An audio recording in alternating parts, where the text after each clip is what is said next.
যারা আমাদের রেমিটেন্স যোদ্ধা রয়েছে বিশ্বের বিভিন্ন প্রান্তে, যারা প্রবাসী রয়েছে, আমাদের এই ছাত্র জনতার অংশগ্রহণে সফল গণঅভ্যুত্থানটির ক্ষেত্রে রেমিটেন্স যোদ্ধাদের বিশেষ অবদান রয়েছে।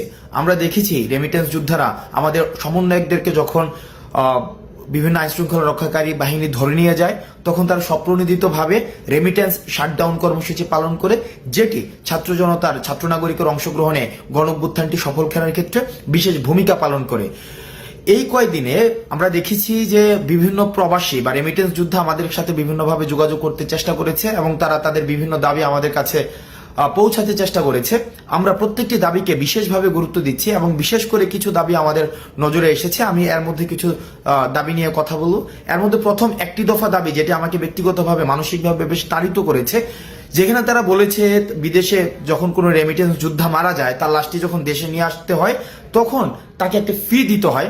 আমরা এই জায়গায় তারা এই ফিটি চাচ্ছেন না বা এই ফিটি তারা দেওয়ার মতো, বা আমরাও এটা মনে করি যে রেমিটেন্স যোদ্ধা যারা দেশের জন্য বাইরে থেকে কাজ করেছে, তাদের যে অপঘাতে মৃত্যু বা স্বাভাবিক মৃত্যু যখন হয়, তারা যখন দেশে আসতে চায় বা দেশে তাদের লাশটা নিয়ে আসতে হয়, সেক্ষেত্রে আমরাও বিশ্বাস করি কোনো ধরনের ফি থাকা উচিত নয়। সুতরাং এই বিষয়টি নিশ্চয়ই অ্যাড্রেস করা হবে। দ্বিতীয় যে একটি গুরুত্বপূর্ণ বিষয়, সেটি হচ্ছে প্রবাসীরা যখন দেশে আসে, এয়ারপোর্টে তাদের নানাবিধ হয়রানির শিকার হতে হয়, তাদের তৃতীয় শ্রেণীর নাগরিকের সেখানে মর্যাদা দেওয়া হয়। আমরা চেষ্টা করব এই বিষয়টিকে খুব দ্রুত সময়ের মধ্যে অ্যাড্রেস করা, তাদের জন্য যথাযথ মর্যাদা নিশ্চিত করা হয় এবং বিদেশ থেকে তারা যেসব জিনিস নিয়ে আসে সেগুলো যেন যথাযথভাবে খুব সেফলি তাদের কাছে হস্তান্তর করা হয়। আরেকটি বিষয় রয়েছে, সেখানে তারা বলেছেন যে যতদিন পর্যন্ত তারা বিদেশে থাকেন ততদিন পর্যন্ত তাদের যেই সন্তান রয়েছে দেশে, তাদেরকে বিশেষভাবে তাদের যেন তত্ত্বাবধান করা হয়, সেই বিষয়টিকে আমরা অ্যাড্রেস করার চেষ্টা করব। এবং আরেকটি বিষয় রয়েছে, তারা যখন বিদেশে যেতে চায়, বিদেশে যাওয়ার ক্ষেত্রে তাদেরকে কর্মসংস্থান ব্যাংক থেকে যে ঋণটি নিতে হয়, সেই ঋণটি নেওয়ার ক্ষেত্রে বিভিন্ন ধরনের জটিলতা সেখানে রয়েছে। সেই জটিলতা নিরসনের জন্য তারা চাচ্ছেন আমরা যেন সেই বিষয়টি নিয়ে কথা বলি এবং জটিলতা নিরসনে যেন যথাযথ পদক্ষেপ নেওয়া হয়। সেই বিষয়টি নিয়েও আমরা বৈষম্য বিরোধী ছাত্র আন্দোলন, এই অন্তর্বর্তীকালীন যে সরকারটি গঠিত হয়েছে, সেখানে আমরা বিশেষভাবে সেই বিষয়গুলো আমরা অ্যাড্রেস করব।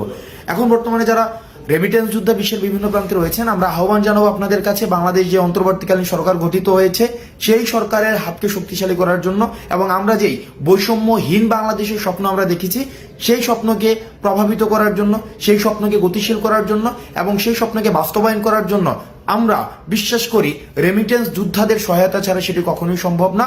আপনারা রেমিটেন্স যোদ্ধারা যারা বাংলাদেশকে ধারণ করেন, বাংলাদেশকে বিশ্বাস করেন, যারা বাংলাদেশের এই যে অগ্রযাত্রাকে এগিয়ে নেওয়ার ক্ষেত্রে বিশেষ ভূমিকা পালন করছেন, আপনারা আবার আগের মতো যেভাবে রেমিটেন্স সরবরাহ নিশ্চিত করার মধ্য দিয়ে বাংলাদেশকে স্বনির্ভর করেছেন, সেভাবেই আবার রেমিটেন্স সরবরাহ আপনারা নিশ্চিত করবেন। আমরা এই অন্তর্বর্তীকালীন সরকারে আমাদের ছাত্র প্রতিনিধি যারা রয়েছেন, তাদের অংশগ্রহণের মধ্য দিয়ে আপনাদের না বলা কথাগুলোকে আমরা তাদের কাছে পৌঁছে দিব এবং আমরা প্রতিশ্রুতি দিচ্ছি আপনাদের এতদিন পর্যন্ত যেসব দাবিগুলো বাস্তবায়ন হয়নি, সেই সব দাবিগুলো বাস্তবায়নের ক্ষেত্রে আমরা স্পোকসম্যান হিসাবে কাজ করব।